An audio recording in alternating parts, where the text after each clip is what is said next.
No vídeo de hoje, nós vamos conversar sobre a estratégia que eu considero a melhor estratégia para 99% das pessoas, que é a estratégia de recomposição corporal. A estratégia onde a gente vai ganhar massa muscular e perder gordura ao mesmo tempo. Quando a gente fala de melhorar a estética, de melhorar a composição corporal, é muito comum a gente recorrer ao que são os princípios ali do fisiculturismo, onde tem a estratégia do bulking, que é uma estratégia de ganho de massa muscular mais agressivo, e o processo do cutting, onde é o processo ali de definição, onde a gente vai buscar chegar no menor percentual de gordura possível. Qual que é o ponto aqui? Essas estratégias mais para os extremos são estratégias que foram feitas e foram direcionadas justamente para um contexto competitivo, para um contexto do fisiculturismo. E quando a gente pensa em pessoas normais, pessoas que gostam de treinar, que têm o treino como hobby, mas tem uma vida ali acontecendo, dificilmente vai fazer sentido a gente aplicar uma dessas duas estratégias ao extremo, de você precisar ficar extremamente seco ou de você ficar extremamente grande e muitas vezes também sacrificando o que é um bom nível de condicionamento. Então você ganha massa muscular muitas vezes, mas junto vem muita gordura e isso acaba não sendo interessante. O que a gente vê com muita frequência é o seguinte: a pessoa, por exemplo, que ela vai começar a fazer um cutting, começa ali o processo de perda de gordura corporal, porém quando ela chega no peso ou no percentual que ela imaginou que seria bacana, ela de fato tá seca, tá com pouca gordura corporal, mas esteticamente não tá bacana porque ela ainda não tinha massa muscular suficiente. E aí ela entra então no processo de hipertrofia, começa a comer, por um período ela até fica bacana, mas logo mais começa a ter gordura no abdômen, ela começa a perder definição, não fica satisfeita, volta novamente para o cut para perder de novo gordura, só que ela não ficou em bulking um tempo suficiente também para construir e consolidar massa muscular. E ela fica alternando entre essas estratégias e nunca consegue, de fato, construir massa muscular com uma boa qualidade, com uma boa maturidade, aonde esteticamente ela vai ter uma boa resposta visual. Então, o que aparece como solução nesse contexto é justamente essa estratégia de recomposição corporal. Eu separei alguns pontos aqui para a gente conversar sobre essa estratégia e a primeira coisa que eu preciso pontuar é que ela é uma estratégia de médio e longo prazo. E é muito clichê falar disso, só que é um dos pontos mais importantes e eu acho bacana trazer também aqui a perspectiva que treinar e fazer dieta é algo que a gente precisa fazer para sempre. Então, por mais que agora ou que inicialmente possa existir uma motivação mais estética de querer ali ficar com mais volume muscular, percentual de gordura baixo, vascularização aparecendo, é claro que isso é muito bacana, mas o treino, a alimentação, o sono, tudo isso são coisas que vão te ajudar independente de qual é que seja o seu objetivo, seja um objetivo de estética, um objetivo de saúde, um objetivo de tratar alguma doença, de prevenir alguma doença, de envelhecer bem, de ter longevidade, de ter uma boa saúde mental. Então, independente do contexto da sua vida, sempre é uma coisa que você vai precisar estar olhando. E por conta disso, não faz sentido a gente pensar só no curto prazo, porque você não vai fazer só dieta por 3 meses e treinar por 3 meses, ou 6 meses, ou 1 ano que seja.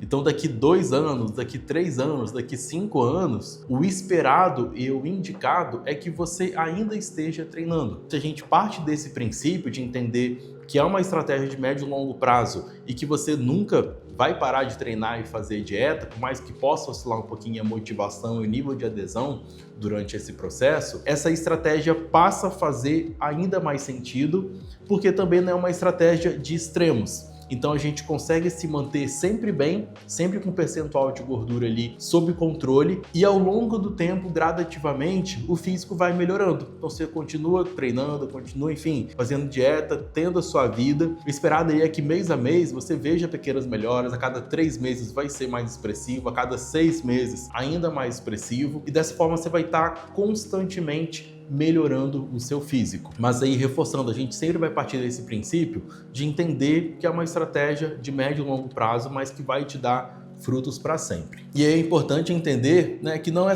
também só uma estratégia, é justamente toda essa mudança do estilo de vida que vai corroborar para constantemente você estar melhorando a qualidade do seu físico. E a gente vai entrar em alguns aspectos mais técnicos aqui, de falar do contexto calórico dessa estratégia, da parte de proteína, de carboidrato, do treino, do cardio, de suplementação. Só que justamente por ser uma estratégia de médio e longo prazo, uma das coisas mais importantes é a gente conseguir ter consistência. E a consistência não é a gente seguir necessariamente uma linha reta, é a gente entender que ainda que tenha saídas, ainda que tenha altos e baixos, a gente sempre conseguir retomar os trilhos, retomar para o caminho. E dentro desse contexto, uma coisa fundamental que é importante a gente ter como prioridade é o nosso sono. Porque se você tem uma restrição de sono, o que tende a acontecer é que basicamente tudo vai ficar desregulado. A gente tem uma estrutura dentro do nosso sistema nervoso central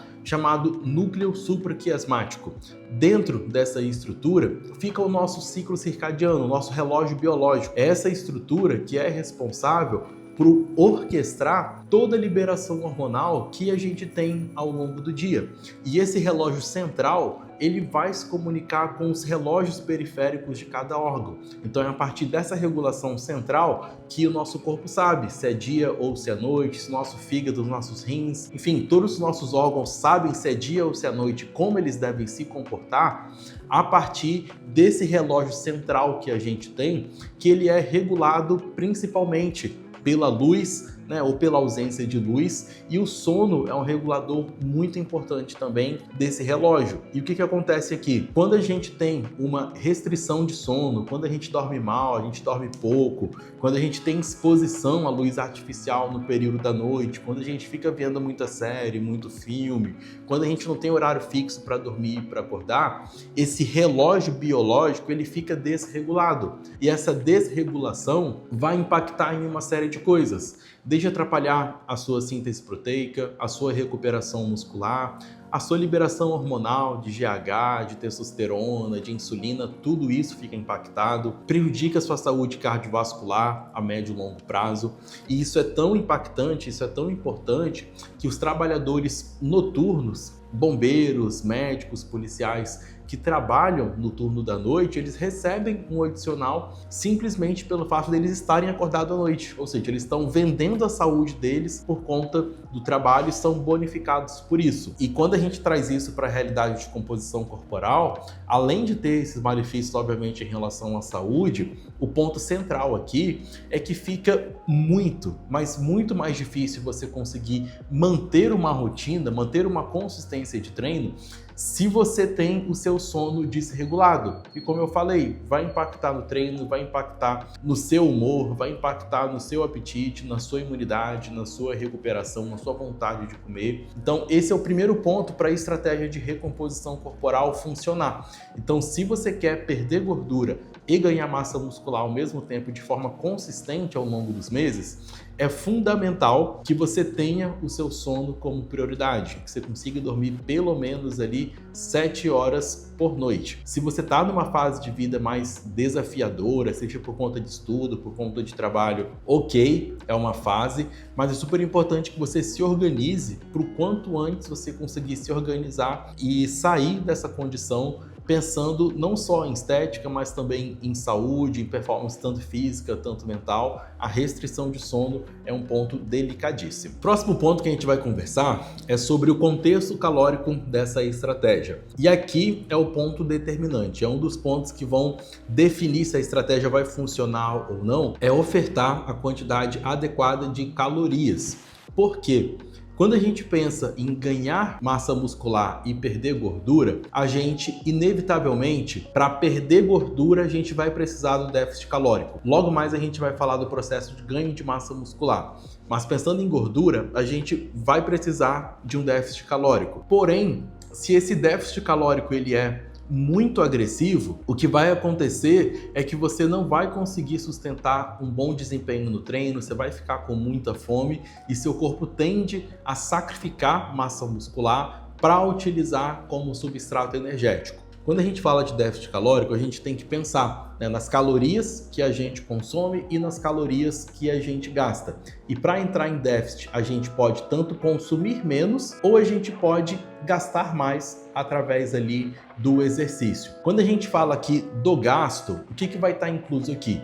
A taxa metabólica basal, que é basicamente a quantidade de calorias que você gasta para ficar em repouso, o efeito térmico dos alimentos, que são as calorias que você gasta ali para digestão, e vai entrar também basicamente o que tange ali a parte de atividade física e a parte de exercício físico. E o que é importante a gente entender aqui é que é justamente essa falta de energia é que vai ativar todos os mecanismos necessários do nosso metabolismo para que ele mobilize a gordura corporal. Então esse processo de produção de energia é algo que está acontecendo constantemente dentro do nosso corpo. Quem oferta essa energia são os macronutrientes, né? Carboidrato, proteína e gordura. Todos eles entram nesse processo de respiração celular para no fim ter a produção de ATP. E quando a gente fala do déficit calórico, a gente quer que tenha uma diminuição dessa oferta para que o corpo passe a mobilizar os nossos estoques de gordura corporal e com isso a gente vai conseguindo diminuir gordura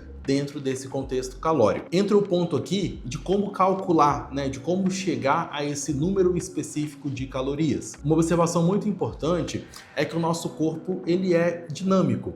Então, por mais que existam várias formas de você calcular, de você estimar qual que é a sua taxa metabólica de repouso para você calcular o seu gasto energético, é o tipo de coisa que eu costumo dizer que você não precisa ser tão minucioso. Até porque a própria oferta dos alimentos tende a ser diferente ao longo do dia. Então, às vezes o arroz pode puxar menos ou mais água, isso vai deixar ele com menos ou mais calorias. A porção da fruta pode mudar um pouco o tamanho. A quantidade de óleo, de azeite que você coloca na sua preparação pode mudar ao longo dos dias. Eu vejo que muita gente fica extremamente preocupada em ter uma assertividade muito grande no cálculo, uma assertividade muito grande na dieta, só que isso é se preocupar excessivamente com os detalhes. Então, se a gente parte do princípio que já vai ter alguma base de erro ali no cálculo, porque o nosso corpo não responde totalmente a uma equação e já vai ter alguma base de erro ali na dieta por conta de algumas preparações,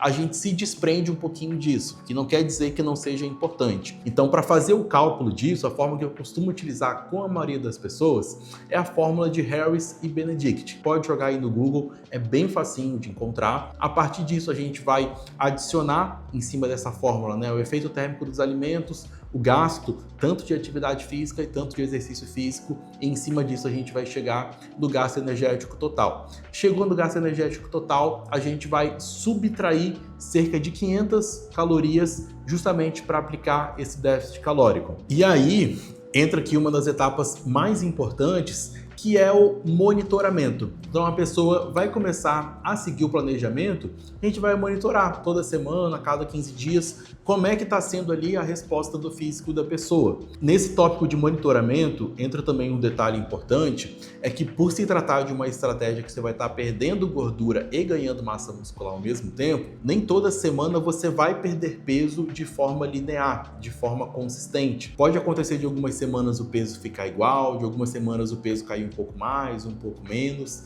Em alguns casos até sobe com algumas pessoas, mas são exceções. São pessoas que vinham de uma dieta muito restritiva, sacrificando muita massa muscular e às vezes até ganha mais massa muscular inicialmente, melhor, uma massa livre de gordura inicialmente, né? Tem uma diferença importante também sobre o que é a massa livre de gordura, que entra água, ossos, etc, e o que é a massa muscular. Então, muitas vezes uma pessoa que estava muito depletada, que estava com estoque de glicogênio muito baixo e ao ter uma oferta maior de calorias, ela acabou ganhando um pouco mais de peso. O peso em si é algo muito volátil. Então, o mais importante da gente monitorar aqui, foto, roupa, é isso que vai dar realmente uma resposta mais assertiva para a gente de como é que está sendo a resposta frente à estratégia, além de monitorar sinais de fome, sinais de saciedade, desempenho no treino.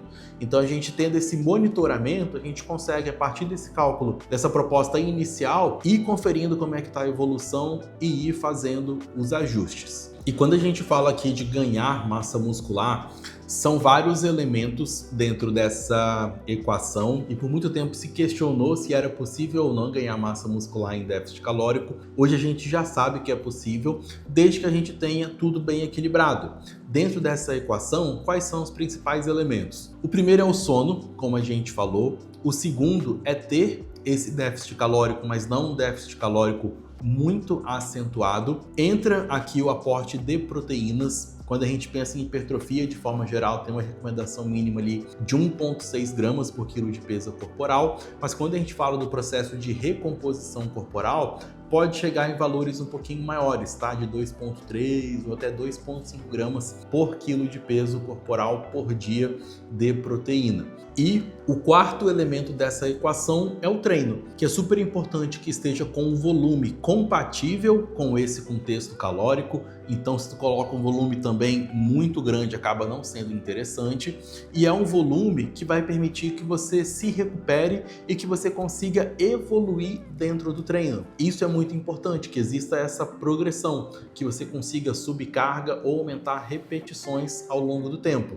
Então, se você está melhorando a qualidade, o estímulo do seu treino, você vai conseguir ganhar massa muscular, desde que a proteína esteja adequada, desde que o déficit calórico não seja agressivo e desde que o seu sono também esteja em dia. Então esses 4 elementos são fundamentais para a gente estar sempre monitorando e é o que tende a garantir o sucesso dentro dessa estratégia de recomposição corporal. E vale a pena a gente lembrar também que o treino ele tem um estímulo importante de síntese proteica. Muitas vezes quando a gente fala de proteína ou de ganhar massa muscular, algumas pessoas ainda parecem associar muito com a parte só da dieta, ou tem uma preocupação excessiva com o consumo de proteína. Claro que é uma equação, como a gente está conversando, tem a sua importância, mas o estímulo principal, o gatilho para você ganhar massa muscular é justamente o treino de força. Por isso que é tão importante que ele seja prescrito e executado de forma adequada. Tem um outro ponto aqui, que é em relação ao exercício aeróbio. Onde é que ele vai entrar nessa equação? Lembra que a gente falou que precisa existir um déficit calórico?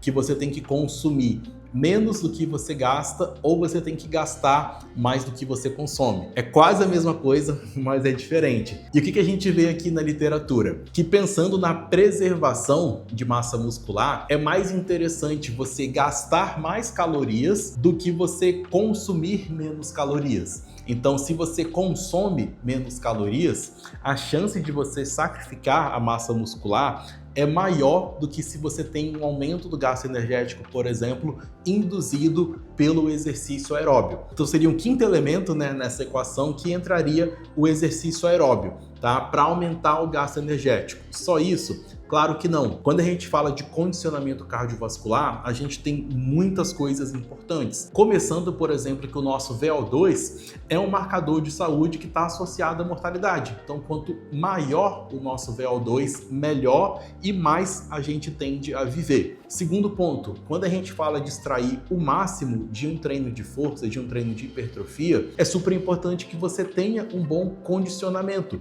Caso contrário, você não vai conseguir extrair o máximo do seu treino. Você vai acabar entrando em fadiga, interrompendo a execução, não porque o seu músculo não aguenta mais, mas porque você ficou extremamente fadigado. E o terceiro ponto é justamente por toda também essa regulação metabólica, de controlar a insulina, triglicerídeos, perfil lipídico.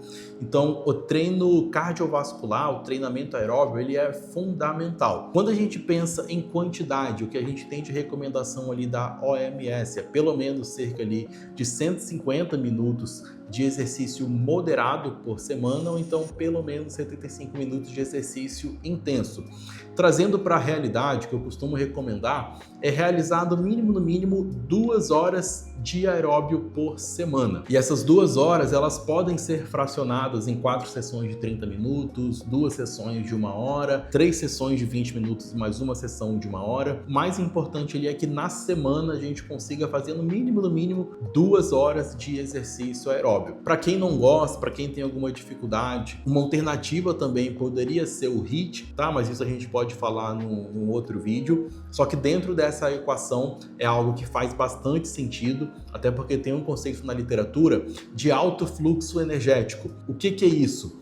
quando a gente vê as pessoas que conseguem manter a composição corporal, o baixo percentual de gordura ao longo do tempo, não são as pessoas que comem menos, são as pessoas que gastam mais e também comem mais. Ou seja, pensando que é uma estratégia de médio e longo prazo, pensando que você tem que sustentar isso ao longo do tempo, é até mais inteligente você buscar realmente se movimentar mais para você conseguir comer mais e ter uma maior flexibilidade na dieta do que você jogar seu treino lá para baixo ou sua dieta lá para baixo e com isso ficar muito mais difícil sustentar tudo. Então são vários conceitos importantes que englobam aqui diferentes perspectivas da abordagem que é importante a gente levar em consideração dentro desse processo. Então vamos lá.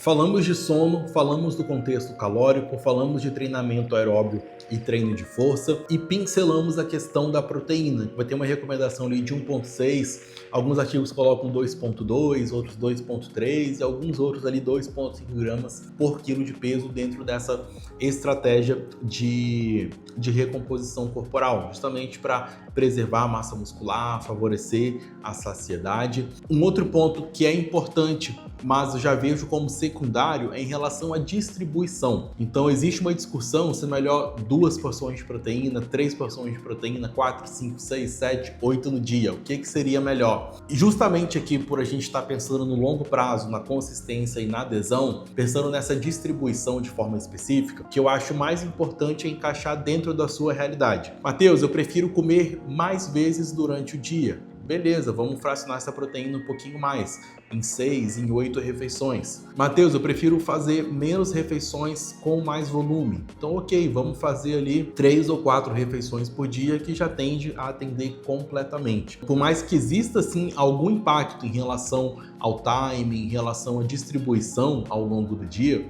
são coisas que tendem a impactar de forma percentual, não de forma muito significativa. Então, são coisas que eu costumo dar bastante flexibilidade em relação ao horário das refeições, distribuir os alimentos ao longo do dia da forma como for melhor para manter a saciedade, para manter a adesão. E o mais importante é que no contexto do dia, você consuma ali primeiro o contexto calórico adequado, depois as proteínas de forma adequada. Quando a gente fala dos carboidratos, ainda é uma coisa que para muitas pessoas é um mito, gera um medo, gera um desconforto. Mais uma vez, pensando em longo prazo, eu sempre prefiro trabalhar com carboidrato moderado, tá? E não um carboidrato muito mais baixo.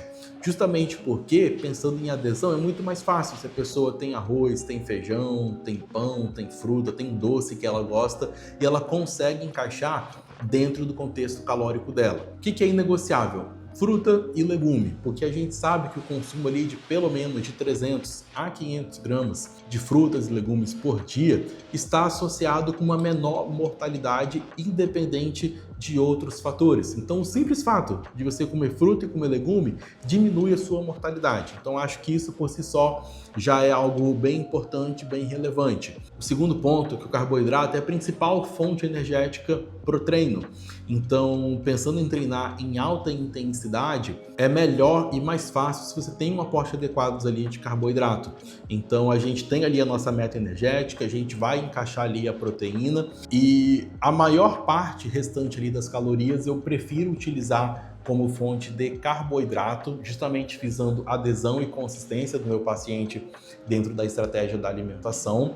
E o percentual menor eu coloco de gordura. Pensando em proporção ali de quilo de peso, normalmente fica 0,5 a 1 grama por quilo de peso corporal de gordura, tá? Então eu trabalho ali nesse limite inferior da recomendação, justamente oferecendo o mínimo necessário para o que é importante ali de gordura, porque são alimentos que têm uma densidade energética maior, que num pouquinho de comida já vai ter muito mais caloria.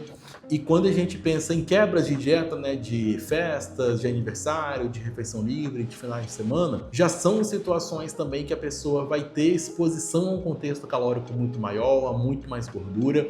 Então eu prefiro deixar essas margens mais para esses contextos específicos durante a semana, trabalhar com boas gorduras boas, porém numa quantidade reduzida dentro do contexto geral. E aí, quando a gente fala de suplementação, vai ser algo extremamente pontual e individualizado. Os dois suplementos que eu mais gosto dentro desse contexto, primeiramente é o Whey Protein, justamente por ser uma estratégia com a proteína um pouquinho mais alta. Muitas pessoas não conseguem atingir isso só a partir de comida. E pensando nas refeições intermediárias, de lanche, às vezes até café da manhã, fica difícil atingir o que a gente precisa de proteína. E o Whey, por exemplo, é uma opção extremamente prática, extremamente versátil. Pode combinar com doce, pode combinar com salgado, dá para fazer receitas, dá para fazer preparações.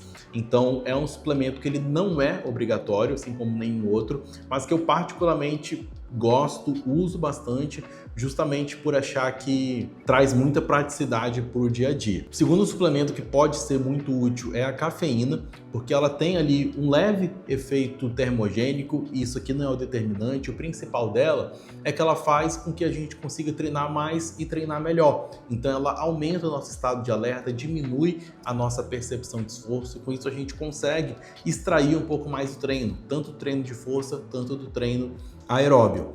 Qual que é o ponto de atenção? A cafeína, se ela é consumida depois das 2 ou 3 horas da tarde, ela tem um risco muito importante de impactar o seu sono, porque a meia-vida dela é de 5 a 6 horas. E meia-vida é o tempo que demora ali para ter metade da concentração da substância no sangue.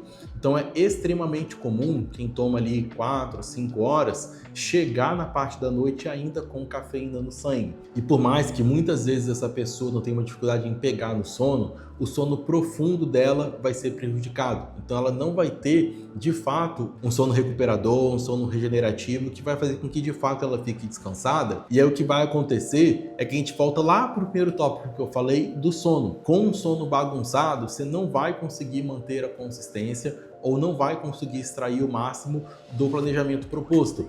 Tanto que às vezes é muito comum a pessoa treinando direitinho, fazendo exercício, conseguindo até progredir carga, enfim, com tudo encaixadinho, mas sem dormir bem, ela não vai ter sucesso. Ela pode até perder gordura, mas ali o ganho de massa muscular vai ficar prejudicado. Então a cafeína, ela tem a sua aplicabilidade, tem a sua utilidade, porém com esse asterisco bem importante que tem que ser utilizado da forma correta para não prejudicar a qualidade e quantidade de sono.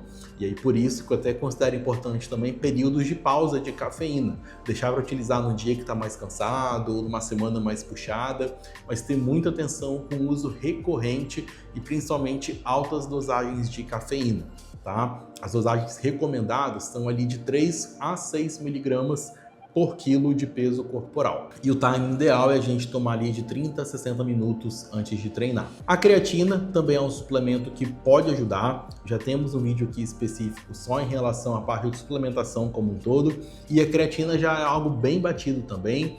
Não vou me aprofundar muito agora aqui nesse momento. E outras suplementações que podem ser importantes são suplementos de vitaminas, de minerais, como ferro, vitamina D, vitamina B12, que a gente vê deficiência com alguma frequência com os nossos alunos de consultoria. Mas esse tipo de coisa a gente só consegue realmente recomendar através de uma análise mais específica, através de uma análise individual, tanto dos sinais e sintomas clínicos apresentados e também de um exame de sangue para a gente conseguir ter esse direcionamento de forma adequada, tá bom? Então observem que a base da estratégia é uma estratégia relativamente simples, no sentido que não envolve você ter muitos suplementos, você ter muitos alimentos mirabolantes, fazer muitas técnicas necessariamente diferentes em relação ao treino. É a gente dominar os conceitos, dominar ali realmente o que é a base e aplicar esses conceitos de forma inteligente, tanto em relação à dieta, tanto em relação ao treino de musculação, ao exercício aeróbio, e a gente ter essa consistência ao longo do tempo, a gente montar essa equação com todas essas variáveis de forma que a médio e longo prazo você vai estar constantemente melhorando. E justamente por isso que eu falei que eu acho que é uma estratégia que vai atender 99% das pessoas. As exceções são as pessoas que estão no extremo. A pessoa que é muito magrinha, então para ela realmente fazer uma dieta mais calórica inicialmente pode ser, que seja mais interessante, um superávit mais agressivo mesmo, mas aqui a gente tem que ter cuidado que essa pessoa tem que ter uma boa capacidade de treino, caso contrário, o potencial dela vai ser limitado por isso e ela vai começar a ganhar gordura e aí vai cair naquele caso de precisar depois fazer o déficit para dar uma secada e aí sim olhar novamente para isso. E o outro extremo é a pessoa que está com obesidade muito importante, que tem muita gordura para perder. E aí para essa pessoa muitas vezes faz sentido um déficit um pouco mais agressivo, por vezes até sacrificar um pouco de massa muscular em prol de perder essa gordura. E uma vez que essa pessoa saiu da obesidade, né, tá ali com sobrepeso, agora não só olhar para emagrecer, mas olhar para de otimizar esse processo de melhorar a composição corporal, porque a gente precisa lembrar também que massa muscular é um parâmetro de saúde, é um marcador de qualidade de vida e de longevidade. E aí, por isso que é tão importante a gente também ter esse cuidado, ter essa atenção a mais quando a gente pensa em massa muscular. Tentei pincelar um pouquinho de tudo, é claro que em cada um dos tópicos a gente poderia se aprofundar um pouco mais e vocês observam o tanto de coisa que engloba, né? Por isso que a gente sempre recomenda que você busque um acompanhamento profissional. Tem o nosso aqui embaixo da consultoria Stronger, você pode clicar aqui no link, mas acho que o principal aqui é porque se vende muito a ideia de que para chegar num físico bacana, numa saúde bacana, você precisa utilizar um monte de suplementos, você precisa fazer coisas muito mirabolantes, coisas muito fora da sua realidade. E não é isso, é a gente fazer o básico bem feito de forma consistente, evitando justamente essas abordagens extremas. Então, é o básico bem feito de forma inteligente, com base em ciência, com base realmente do que a gente tem respaldo na literatura, que vai te dar o resultado que você está buscando, de saúde, de estética e de performance.